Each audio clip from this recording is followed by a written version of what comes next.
21व्या शतकामध्ये विज्ञानाने कितीही प्रगती केलेली असली तरी आजही पर्यावरण संरक्षण आणि प्रदूषण ही अतिशय जागतिक समस्या आहे।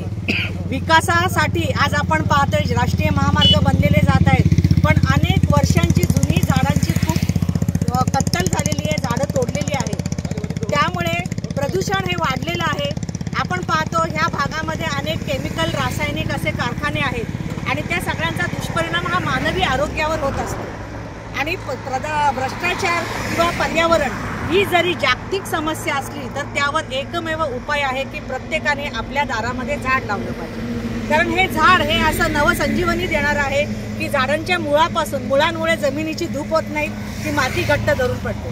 कोकणामध्ये अतिवृष्टी होत असते, त्यामुळे अशा प्रकारची झाडं प्रत्येक ठिकाणी लावणं अतिशय गरजेचं आहे। या झाडांपासून आपल्याला ऑक्सिजन मिळते, त्यामुळे प्रदूषण नियंत्रणात येण्यासाठी हे वृक्ष आम्हाला अतिशय चांगलं ऑक्सिजनचं काम देत असतात। त्यामुळे ह्या सगळ्या गोष्टींचा विचार करून ताराराणी ब्रिगेड संघटनेने महाराष्ट्रभरामध्ये पर्यावरण रक्षण आणि प्रदूषणाच्या विरोधामध्ये ह्या झाडं लावण्यासाठी एक मोहीम आकारलेली आहे।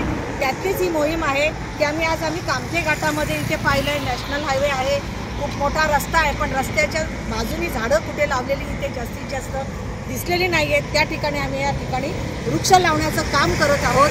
कारण वृक्षवल्ली आम्हा सोयरे वनचरे हे संत तुकारामांचं वाक्य त्या काळात त्यांनी सांगितलं होतं। त्या वृक्षांचं महत्त्व आजही मानवी लोकांना कळावं यासाठी आम्ही ताराराणी ब्रिगेडच्या माध्यमातून या ठिकाणी वृक्षांची लागवड करतोय।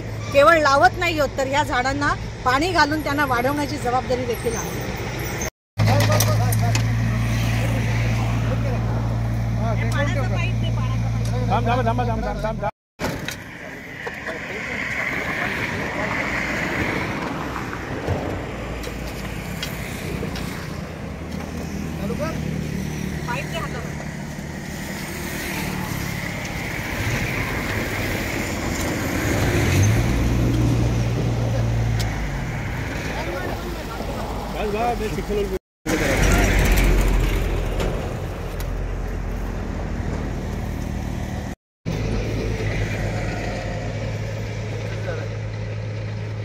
इकडे बघा,